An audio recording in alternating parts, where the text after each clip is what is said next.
레위기 6장 1절부터 7절을 보겠습니다.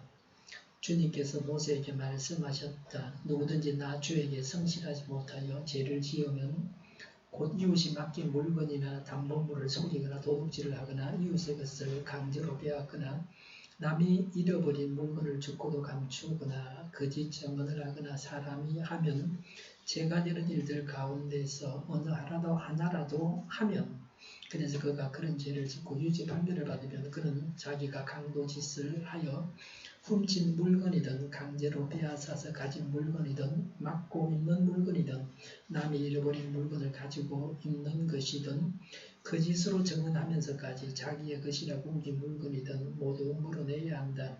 그러니 모든 것에는 모자람이 없이 다 갚아야 할 뿐 아니라 물어내는 물건값의 5분의 1에 해당하는 값을 보태어 본래 임자에게 갚되 속군 제물을 바치는 날로 갚아야 한다. 그는 주에게 바치는 속군 제물을 제사장에게 가져가야 한다.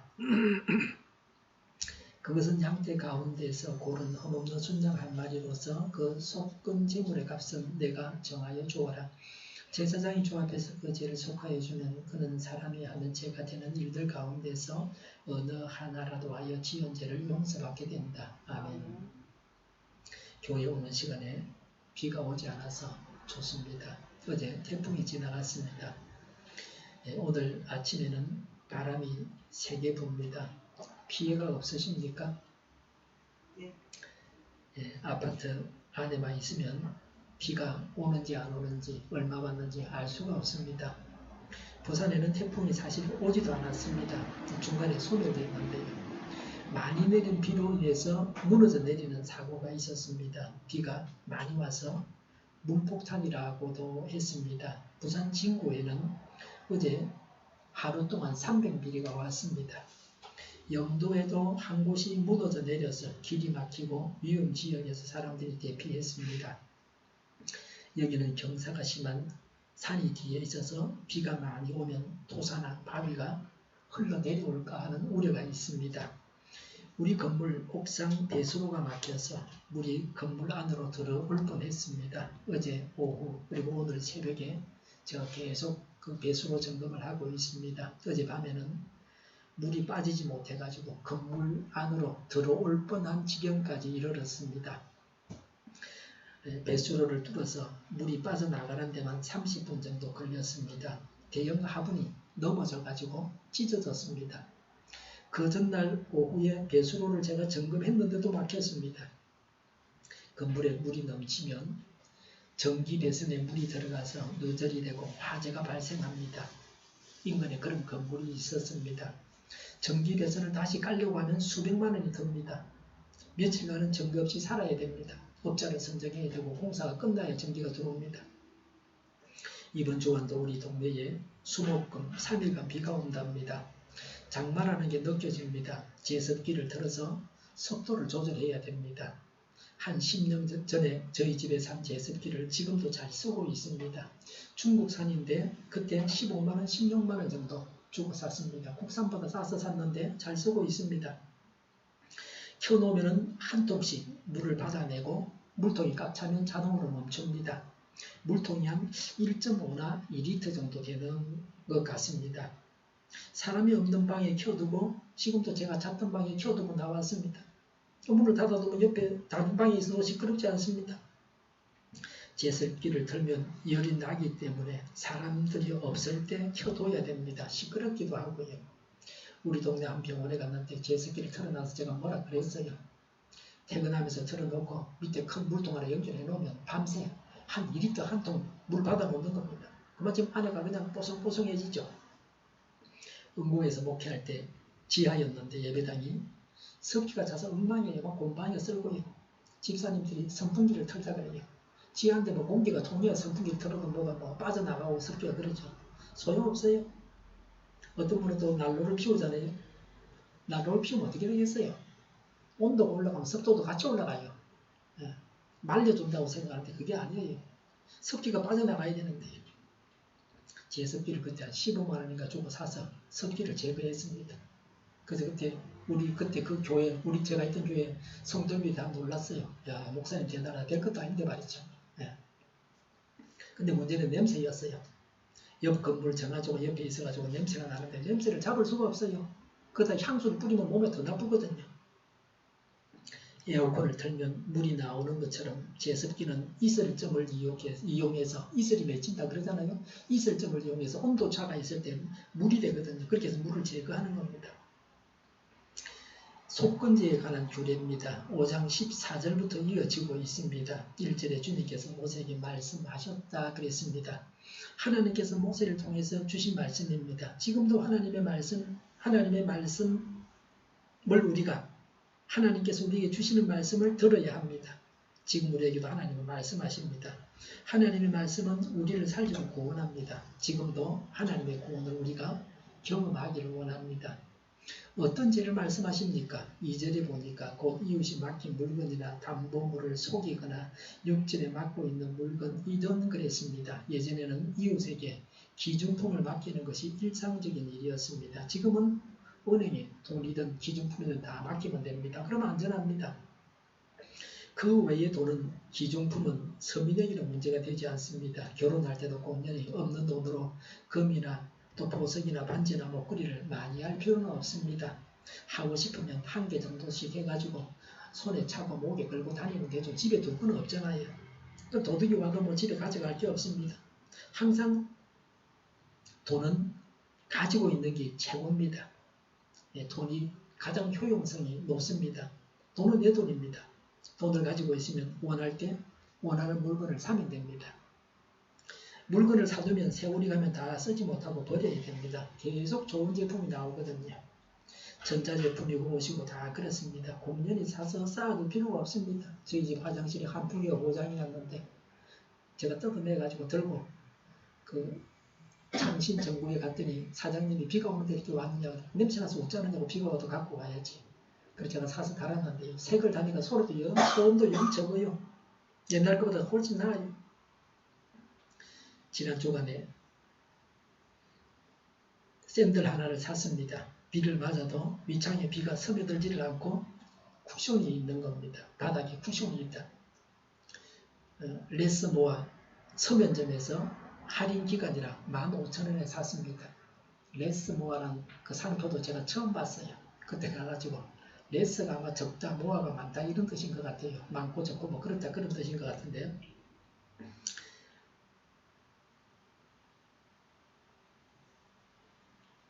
이 샌들을 비 오는 날에 신었는데 물이 묻기는 하는데 스며들지 않고 또 그래서 잘 말랐습니다. 그리고 굉장히 가벼웠습니다. 신은 것 같지 않단 말이죠. 그걸 신고 탁구를 치는데 탁구 칠 때는 몸을 날려야 되거든요. 그 공을 잡아야 되는데 잘 되었어요. 뭐 치다가 이기도 하고요. 물이 좀 묻어 있어도 미끄럽지도 않았습니다. 그걸 제가 살려고 2일에 걸쳐서 한 2만 보를 걸었습니다. 하루는 영선동부터 그 홈플러스를 거쳐가지고 롯데백화점에서 남포동 ABC마트까지 걸어가면서 봤고요. 그 레스모어가 ABC마트 바로 옆에 있어요. 그 다음 날은 버스를 타고 나가고 국제시장하고 다 돌아봤어요. 그러니까 그걸 샀습니다. 그만한 가격에 그 제품을 살 수가 없어요. 원래 그게 한 2만원, 3만원 할인해 주는 겁니다. 돈은 15,000원이 소액이지만 그러나 신발을 제대로 골라야 됩니다. 운동할 때 불편이 없어야 되고요. 밑창에 쿠션이 없으면 퇴행성 관절염이 와서 무릎이 상하게 되어 있어요. 족저 근막염을 악화시키기도 합니다. 병원 가는 것보다 신발 제대로 사서 신는 게 생활습관병에 안 걸리게 됩니다. 무릎이나 발은 건강에 있어서 굉장히 중요합니다. 걷지 못하면 누워야 되고요. 누우면은 병에 걸려서 사망하게 됩니다. 기지개를 차고 요양병원에 내가 누워있다고 생각을 해보십시오. 아마 자살하고 싶다 그런 생각도 들 겁니다. 남양시장에 신발 단골 가게가 있었는데 거기서 산 신발 2개가 다 밑창이 딱딱해서 신을 수가 없어요. 쿠션을 갖다 밑에 밑창을 넣어도 이게 제대로 되질 않아요. 산 걸 후회하고 있어요. 그거 옛날에 샌들 하나 사고 나서 제가 홈플러스 가니까 진짜 싸고 좋더라고요. 쿠션도 있고. 그래서 이제는 그 집에 안 갑니다. 신발을 살 때 굉장히 곤두셔옵니다. 뭐 한 2만원 주고 샀다고 제가 그걸 잘 버리지를 못해요. 이번에도 한번 샀다가 사정을 해가지고 취소시켰습니다. 사고 보니까 밑창에 쿠션이 없는 겁니다. 5절에 거짓으로 정언하면서까지 자기 것이라고 우긴 물건이든 6절에 거짓 정언을 하거나 라고 했습니다. 거짓말을 하면서 내 거라고 그러는 겁니다. 맡긴 물건이나 담보물을 바꾸치기 위해서 이익을 취하는 겁니다. 남의 것을 내 것으로 만들고 싶어하는 욕심에 사로잡힌 죄인들이 있습니다. 남의 것을 가로채려고 노리고 있습니다. 어리숙한 사람들은 당하고 맙니다. 남의 것을 불이하게 빼앗는 것이 죄입니다. 2절에 도둑질하거나 그랬습니다. 남의 물건을 몰래 도둑질해가는 것이 죄가 됩니다. 도벽이 있는 사람이 있습니다. 남의 물건을 훔치는 거죠. 이 도벽은 굉장히 무서운 겁니다. 대도 조모 씨가 생활고 때문에 81세인데 좀도둑이 되었습니다. 얼마 전 신문에 났습니다. 기초생활 수급비를 받아가지고 가난하게 살아가고 있습니다. 늙었고 돈도 없습니다. 한동안은 교회 내에서 간증도 하러 다녔습니다. 전에는 도둑질을 했지만 예수님을 믿고 나서 도덕을 끊었다고 할 것 같으면 얼마나 좋았겠습니까? 그러지 못해서 망신을 당하고 가난하게 살고 있습니다. 교회 내에서도 이제는 설 자리가 완전히 없어져 버렸습니다. 누가 믿어주겠습니까? 회개하고 돌아섰다 그랬는데 안 돌아선 거예요. 계속 도둑질하는 거예요. 간증하고 다니고 그러면서 그러니까 교회에서도 이제는 인정을 안 합니다. 도벽에서 벗어나는 것이 굉장히 어렵습니다. 우리 동네에도 전에 도벽이 있는 사람이 있었어요. 정확히 말하면 한 명이 아니고 한 가정입니다. 그 가정에 사는 사람 몇 명이 다 도벽이 있었습니다. 우리 교회당 바로 위에 빈 지갑이 나둥글고 있었습니다. 지갑을 훔쳐가지고 돈 다 빼가고 거기다 버리고 간 겁니다. 제가 경찰에 신고했죠. 경찰이 와서 그 조사를 다 해가서 갔어요. 그날 속으로 그랬어요. 저거 조사해가봐요. 뭐 소용이 있다 그랬는데 지문조사하면 나오거든요. 누가 만졌는가. 그리고 제가 누군지 다 이야기도 해줬어요. 이 동네에 그렇게 할 만한 한 사람밖에 없다. 쉽잖아 그러면요.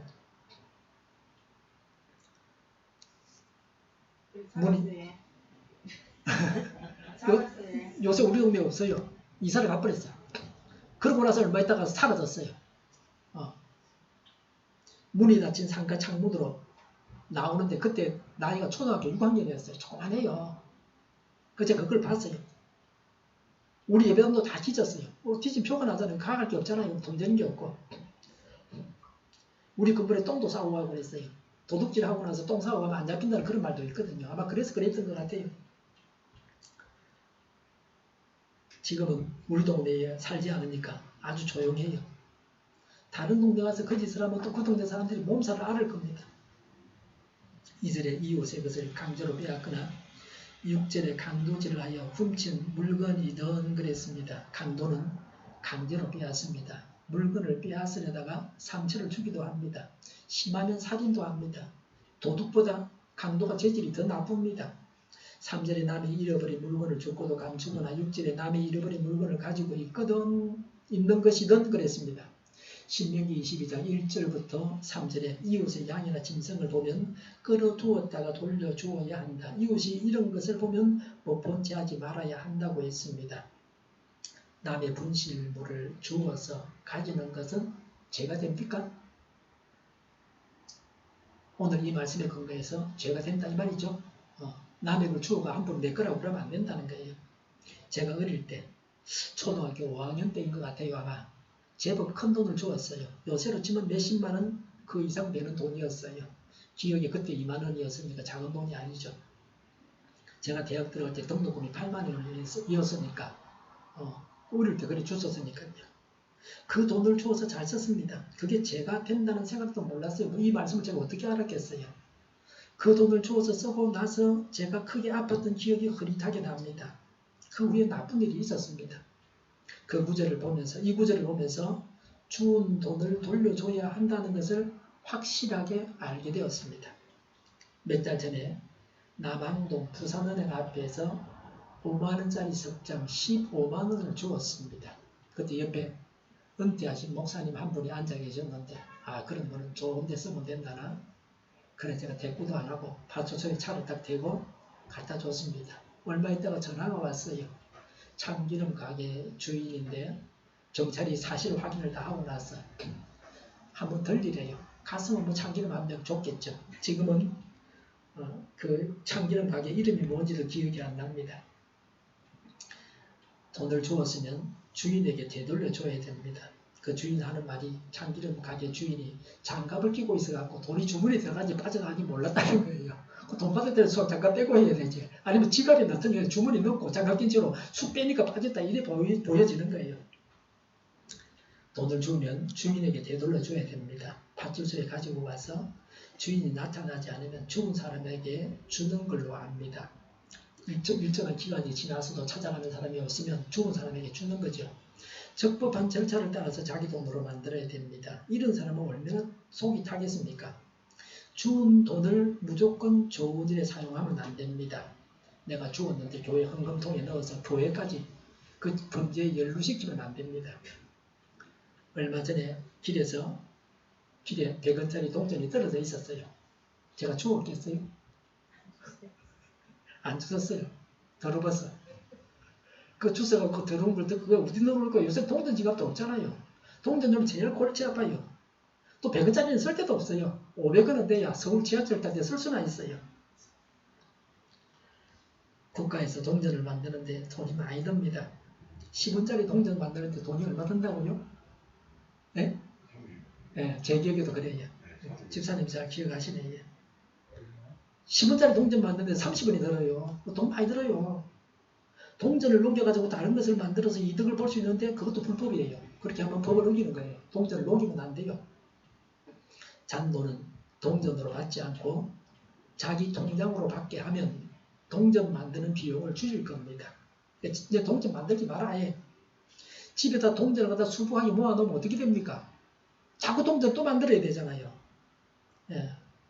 동전을 유통시켜야 동전 제작 비용을 줄일 수가 있습니다.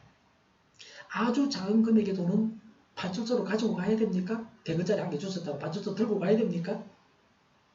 소액은 줍지 않는 것도 좋습니다. 소액은 주어가지고 뭐 100원짜리, 1000원짜리 한 개 이 정도 같으면 헌금통에 넣는 것도 방법입니다. 동전 몇 개나 몇천 원 같으면 그걸 파출소에 갖다 주는 비용이 주운 돈보다 더 많이 들 겁니다. 버스 타고 가면 차비가 더 많이 들 수도 있다. 세상이 달라져서 요새는 착한 사람들이 당하기도 합니다. 잘 들어야 돼요. 이런 걸 잘 못 들으면 난리가 나는 겁니다. 은행 무인 점포에 지갑이 있어요. 은행 무인 점포에 아무도 없는데 지갑이 놓여져 있다. 어떻게 해야 됩니까? 네? 그렇죠. 예. 그거를 주워가지고 내가 파출소에 갖다 주겠다고 생각을 해서 손으로 만지면 수백만 원을 물어줘야 됩니다.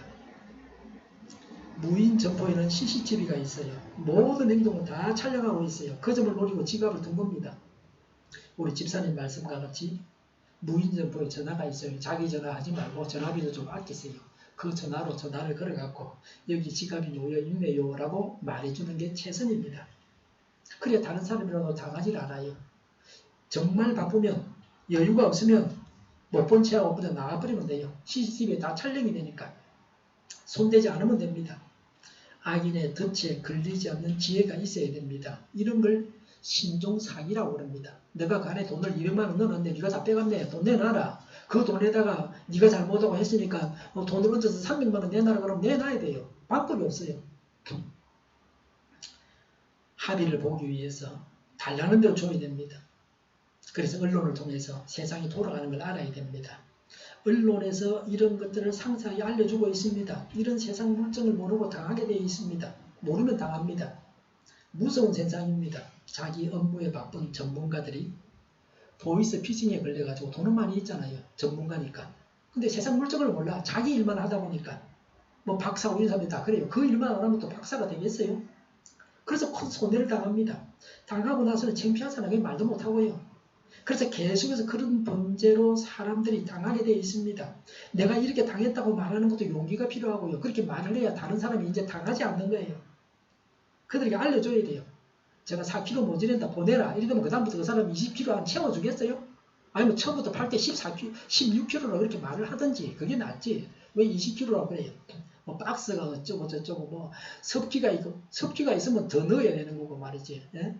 박스 무게를 내가 박스를 샀나 감자를 샀지. 똑바로 했다 그런 거죠. 그러니까 악한 방법으로 재물을 모으게 해서는 안 됩니다. 정당하게 돈을 모아야 됩니다. 많은 사람들이 악한 방법으로 돈을 모은다면 그 사회 전체가 악합니다. 하나님의 심판을 받을 겁니다. 이들의 누구든지 나 주에게 성실하지 못하여 죄를 지으면 그랬습니다. 사람에게 지은 죄도 하나님께 성실하지 못하여 죄를 짓는 겁니다. 하나님을 두려워해서 바르게 살면 다른 사람에게도 죄를 짓지 않게 됩니다. 하늘 양국의 지도자들이 하나님 앞에서 성실해야 합니다. 아벨은 우리나라 침략의 원흉인 초상을 두고 있고 회개하지 아니한 채로 지금 일본을 다스리고 있기 때문에 우리하고 충돌하고 있습니다. 우리는 지혜롭게 힘이 약하니까 그런 줄 알고 피할 건 피해야 되는데 맞상대 하다가 지금 그냥 나라가 엉망이 될 지경에 놓여 있습니다. 양국 간의 갈등이 해결되어져야 되고 양국의 지도자들이 하나님 앞에서 성실해야 되는데 그렇지 못한 게 문제입니다. 얼마나 깨질는지 알 수 없습니다. 우리가 손해를 더 많이 보고 일본도 손해를 보는 거죠. 일반 국민들은 사건의 진상을 언론을 통해서만 압니다. 전문가들이 뭐라고 말하는가를 들어서 알고 있습니다. 한일 간의 맺은 조약이 뭐며 우리나라 대법원의 판결이 뭐며 어떻게 해결해야 하는가 이런 일들을 두고 하는 말과 글들을 보고 알고 판단하는 겁니다. 지도자들이 거짓말을 하면 안 되고 백성을 속여서는 안 됩니다. 정보화 사회입니다. 투명하게 정보를 공유해야 됩니다. 정보를 왜곡시켜서는 안 됩니다. 그랬다가는 국제적으로 재판도 열리고 결과가 엉뚱하게 나와버리면 어떻게 되겠습니까? 나라가 망합니다. 큰 나라들은 재판 결과에 무슨 별로 문제가 되지 않아요. 중국 같으면 필리핀 섬을 국제사법재판소에서 주라 그래도 안 주는 것뿐이에요. 어쩔 건데 그럼 버티는 거예요. 강대국이니까. 우리는 그럴 힘도 없잖아요. 옛날에는 지금과는 다른 세상이었습니다. 제가 어릴 때는 신문도 보지 않았어요. 우리 동네에서 신문 보는 사람이 거의 없었습니다. 집에 라디오도 없는 집도 있었고요. 인터넷은 뭐 그때는 생기지도 않았고 휴대전화도 없었습니다. 우리 집 앞에 사는 분은 우리 집으로 전화를 걸어가지고 통화를 했어요. 전화 오면 그 앞집 사람 불러가 전화 왔다 바꿔주고 그랬어요. 전화 없는 집이 있는 집보다 더 많았어요. 텔레비전은 우리 집에 많이 있었어요. 저희 집 근처에 아버지가 기자인 친구가 있었는데 그 집에도 텔레비전 없었어요. 돈이 없어서 안 산 게 아니라 애들 공부하라고 아버지가 안 샀겠죠. 우리 집에는 가진 건 없어도 텔레비전 가지고 있었어요. 그렇게 공부를 못하고 그러게 되는 거예요. 그거만 쳐다보면서 공부가 되겠어요? 이러니까 정보 공유가 쉽지 않았습니다. 요새 어떤 사람도 요새는 어떤 사람도 자기만의 방송국을 만들어서 남에게 전할 수가 있습니다. 자기 혼자서 뭔가를 만들어가지고 남에게 보여줄 수 있다. 각 사람의 주장을 남에게 공공연하게 알릴 수가 있습니다. 나도 한마디 할 수 있다는 겁니다. 제가 만들어서 사용하는 네이버 블로그는 제가 모든 정보를 들은 정보들 또 내가 만든 정보들을 다 담고 있습니다. 사진이나 동영상이나 글들을 올리는 겁니다. 읽어보고 도움이 될 만하면 올리는 겁니다. 내가 만들기도 가능은 하죠. 제 글도 올리고 남의 글도 올립니다. 언론 기사도 연결시켜줍니다. 읽어보라고. 내가 100% 그거 동감하는 게 아니라 읽어봐라. 참고로 읽어봐라. 알아야 될 거 아닙니까?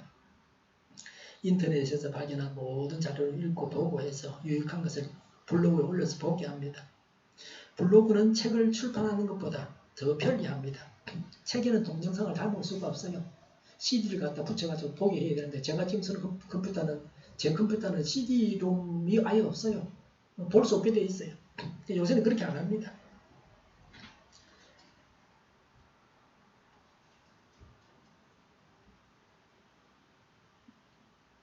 책에는 동영상을 담을 수 없지만 블로그는 담을 수 있고 이미 발표한 것을 수정하는 것도 매우 쉽습니다.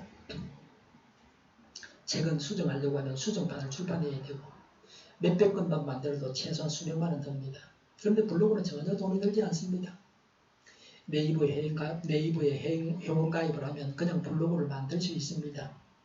교회에서 전에 사용하던 프린트기를 제가 3만 원에 팔았는데 제 블로그를 통해서 팔았습니다. 감자 20kg를 샀는데 나누어 드리려고 22kg씩 다 담았어요. 그래서 이제 2kg씩 10뭉치가 나와야 되는데 16kg밖에 되질 않았어요. 택배를 받아서 개봉한 감자 박스채로 사진을 찍고 비닐봉투에 담은 사진을 찍어가지고 블로그에 올렸어요. 6kg 한 개. 우리 집 저울이 5kg짜리예요. 그것도 제가 다 나중에 찍어서 다 올렸어요. 4kg를 달아서 2kg 또 달아가 엎어서 6kg 만들어 놓고 그 다음에 2kg 5개가 전부라고. 그 다음에 감자가 없어요. UMF에 제가 글을 올리고 제 블로그 글을 보여줬습니다. UMF에서 연락이 왔어요. 감자를 저울에 올려갖고 16kg라는 걸 사진을 찍어갖고 보내줘야 판매자한테 보여주고 조치를 취하겠다. 그래요. 제가 화가 나서 가정에 20kg 저울이 어디 있느냐고 막 그랬어요. 제가 비닐에 이렇게 담았다고 하는데 믿어주지 않는다고 화가 난다고 전화로도 말하고 블로그에도 올렸어요. 블로그에 계속 전화 올 때마다 제가 수정해서 추가할 수 있어요. 지난 금요일 오후에 또 전화가 왔어요. 어제 밤이죠? 그저께 밤인가요? 4kg가 모자라는데 모자라는 만큼 통장에 넣어주겠답니다. 종종 모자라면 그런 식으로 제가 받고 처리합니다.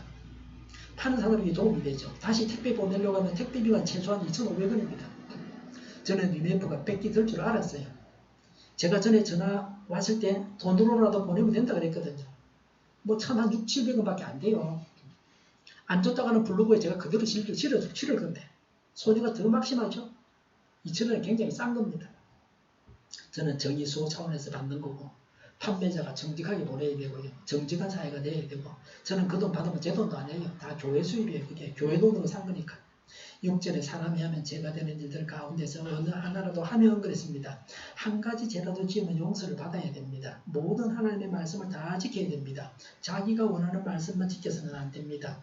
4절에 그래서 그가 그런 죄를 짓고 유죄 판결을 받으면 그랬습니다. 범죄가 확정되면 죄를 용서받는 절차를 밟아야 됩니다. 죄를 짓고 나서 그냥 가만히 있으면 안 됩니다. 죄를 용서받아야 되죠.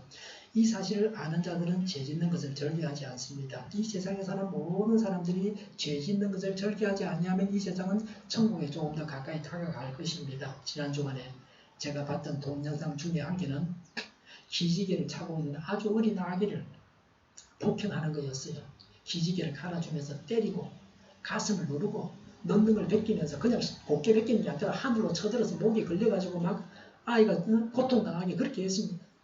말도 못하는 어린 아기를 학대하니까 사람도 아닙니다. 하나님을 두려워해야 됩니다. 죄를 지으면 어떻게 되는지를 알아야 됩니다. 5절에 모두 물어내야 한다. 그는 이 모든 것을 모자람 없이 다 갚아야 할 뿐 아니라 물어내는 물금 값의 5분의 1에 해당하는 값을 덧띄어 본래 임자에게 갚되라고 했습니다. 차라리 구걸하는 게 낫지. 하나님을 알고 나면 내가 배가 고파서 먹을 수 없으면 구걸하는 게 차라리 낫지. 도둑질을 하면 안 된다. 죄가 되고 갚아야 되기 때문에 죄를 용서받기 위해서 피해자에게 가상금 20%를 더해줘야 된다. 100원을 훔쳤으면 120원을 줘야 되고 만원을 훔쳤으면 얼마죠?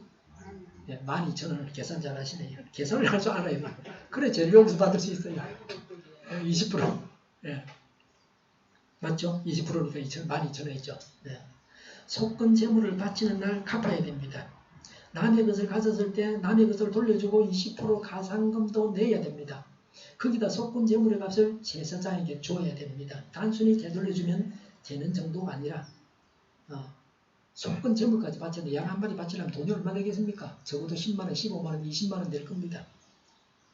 나라 돈을 도둑질하고서 원금도 갚지 않는 인간들도 있습니다. 태양광 발전 시설을 공공시설에 하고서 공사 대금을 시중 가격에 몇 배로 받아먹고도 감옥을 가거나 조사를 받는 사람도 없다 그럽니다. 나라 돈은 봉돈이라고 생각하는 겁니다. 먹는 놈도 잘못이고 그런 놈들을 잡아가야 할 놈들이 잡아가지 않고 방치하니까 더 잘못됐습니다. 잡아가야 할 놈들도 도둑놈들이라 그렇다는 생각이 듭니다. 무슨 사업이든지 공무원에게 맡기면 개인이 여러 업자에게 견적을 받아가지고 싸게 하는 가격에 적어도 2배는 됩니다. 제가 공사를 하면요. 여기 옆에 지금 계단 옆에 창문을 새로 위에 달았잖아요. 많이 부르는 사람은 200만원 부르고 제일 적게 부르는 사람은 70만원 불러요. 어디다 맡겠어요? 어디다 맡겨야 되겠어요? 어떤 사람은 돈 많이 주는데 맡기래. 많이 줘야 잘해준다고. 근데 공법이 달라요. 남항유리에 맡겼는데 그 사장님은 제가 여기 오자마자 알았던 분이에요. 한 20년 이상 저하고 거래하고 믿을 만한 사람이에요. 얼마나 사게 해주는지 몰라. 그 일에 관해서만큼은. 그리고 그분은 이거 뭐 큰 차를 부르질 않아요. 딴 사람은 차가 와야 돼. 옆에서 차가 와가지고 뭐 유리를 올려주고 이 사람은 그래 자기 혼자서 다 해요. 기술이 있는 거예요. 유리 만지는 기술이 있어갖고. 70만 원이면 되는 거. 제가 끝까지 다 지켜보고 있었어요. 싸다고 나쁜 것만은 아니에요. 실력이 있을까 하는 거예요. 그걸 이해를 못하면 안 돼요.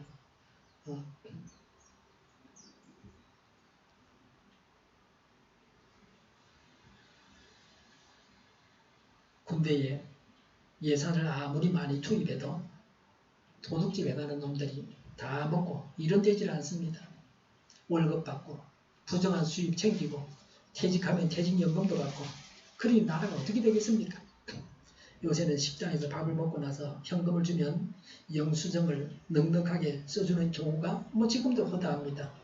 카드 결제하는 정확한 금액으로 영수증을 발급하지만 현금을 주고 나서 받는 영수증을 믿을 수가 없습니다. 제가 1982년도에 유일하게 그때 직장을 다녔는데 밥을 먹고 나서 윗분이 영수증을 받을 때 밥값을 좀 올려달라 그래요. 뭐 한 15,000원 냈으면 2만원 써달라 그래요. 그럼 써줘요 그 사람들이요. 간이세금 계산서니까. 그리고 회사에다 그 돈 내고 그 영수증 내고 돈 받아가면 자기는 한 5,000원 남는 거죠. 이런 것들이 다 죄입니다.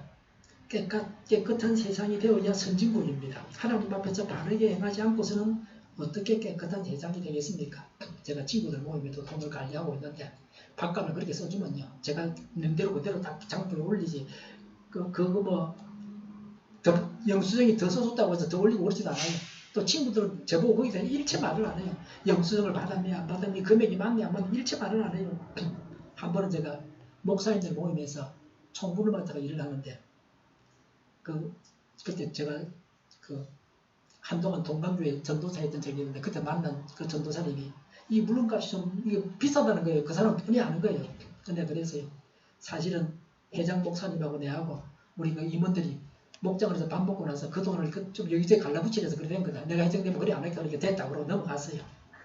먹은 게 있어가지고 이리저리 갈라붙여서 그런 거예요. 먹었으면 먹었다 그러면 되지 또 안 먹든지. 근데 우리가 밥 한번 먹었다 그러면 될 거 아니에요.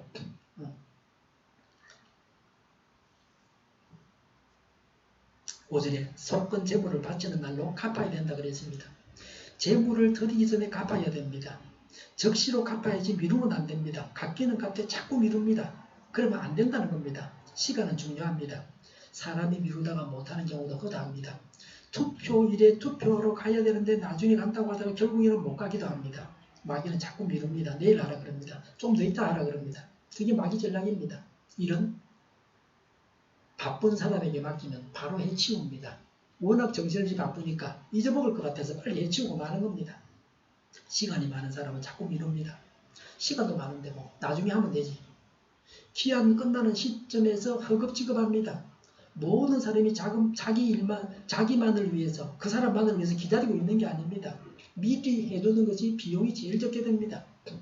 예수님은 마태복음 5장 23절에 재물을 드리기 전에 먼저 형제와 화해하라고 했습니다. 이웃과 화해하려는 자는 먼저 자신의 의무를 다함으로 화해해야 됩니다. 이 배상금은 사죄와 화해의 정표로 주어졌습니다. 6절에 그는 주에게 바치는 속건 재물을 제사장에게 가져가야 한다. 그것은 양떼 가운데서 고른 흠없는 순양 한 마리로서 그 속건 재물의 값은 내가 정해줘야 된다고 했습니다. 속건 재물의 값은 제사장이 정해줍니다. 어제 언론에서 조국 수석의 글을 보고서 제가 배웠습니다. 법학에서 배상과 보상의 차이는 매우 중요하다. 배상이 뭐고 보상은 뭡니까? 배상은 불법 행위를 하고서 발생한 손해를 갚는 게 배상이고 보상은 적법 행위로 발생한 손실을 갚는 겁니다. 일본은 한일 합방이 적법하다는 거예요. 자기들 나름대로. 자기들 주둥이로 적법하다는 거고 우리가 볼 때는 불법이라는 거고 그렇게 이야기가 안 되는 거죠. 싸움이 끝날 날이 없어요. 예, 배상은 불법 행위로 발생한 손해를 갚는 것, 보상은 적법 행위로 발생한 손실을 갚는 겁니다. 나라에서 길을 낸다고 집을 철거한다. 그럼 뭡니까? 배상입니까? 불법 행위가 아니잖아요. 길 내는 거는요. 그럼 보상이죠. 그 보상받았다 그러잖아요. 남의 돈을 도둑질했다가 갚는 거는 그건 보상이 아니고 배상이 된다는 겁니다. 법학 박사에게 배울 건 똑바로 배워야 돼요. 배상금이 주는 교훈입니다.